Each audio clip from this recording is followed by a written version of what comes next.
Samantala, narito na syempre ang ating health and wellness doctor at internist na rin na si Doc Oy Balburias para sagutin na po ang inyong mga katanungang ipinadala sa aming Facebook page. Kaya, i-hello and good morning na natin siya. Good morning, Doc Oy! Good morning, Connie, at good morning po sa ating mga kapuso. First question for you, Doc Oy. Papaano raw ba mapapababa ang blood pressure ng isang buntis, ha?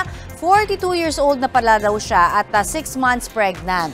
Tumataas daw kasi ang BP niya up to 240/120.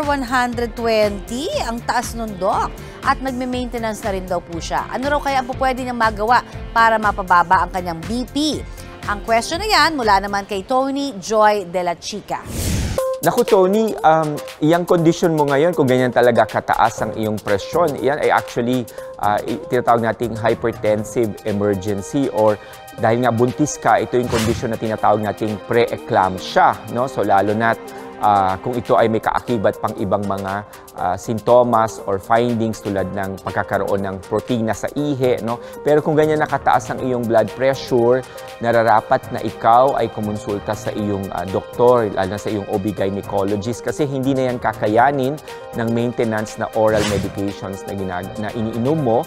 Kailangan na talaga ng intravenous medications, merong mga binibigay na gamot, meron tinatawag na magnesium sulfate, no? So, pero yung condition mo na yan, sinasabi ko sa iyo, dapat yan, pumunta ka na sa ospital sapagkat yan ay isang emergency, no? At ito'y maaaring makaapekto sa dinadala mo.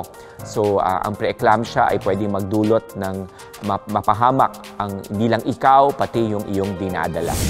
Next question for you, Doc Oy, mula naman kay RJ Pangilinan. Pwede raw ba na mag-take ng multivitamins kapag nakararanas ng insomnia?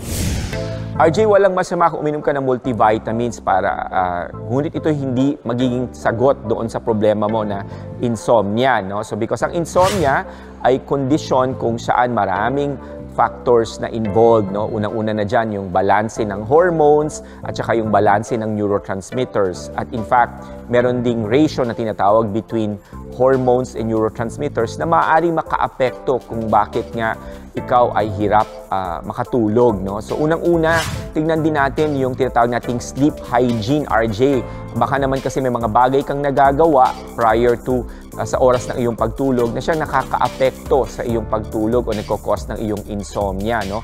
Insomnia is not a nighttime condition. It's a 24/7 condition. Tingnan mo kung ikaw ay umiinom ng mga substances tulad ng sobrang kape, no? Lalo na paglampas ng 3:00 ng hapon, no? Sapagkat ito ay makakaapekto doon sa isang neurotransmitters na tinatawag nating adenosine, ano? Na siyang magdudulot kung bakit mahirapan ka talagang maka-initiate ng tulog. Ang stress level, RJ, no? Ito ay makakaapekto sa taas ng cortisol.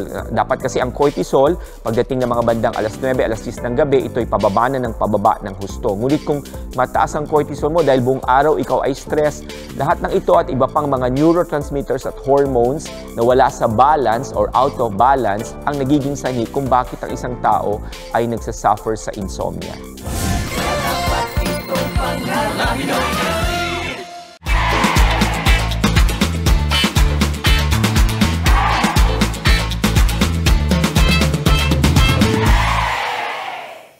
Maraming salamat sa pagtutok sa Pinoy MD. Para po sa iba pang kaalaman tungkol sa ating kalusugan, mag-subscribe na sa GMA Public Affairs YouTube channel. And of course, don't forget to hit the bell button for our latest updates.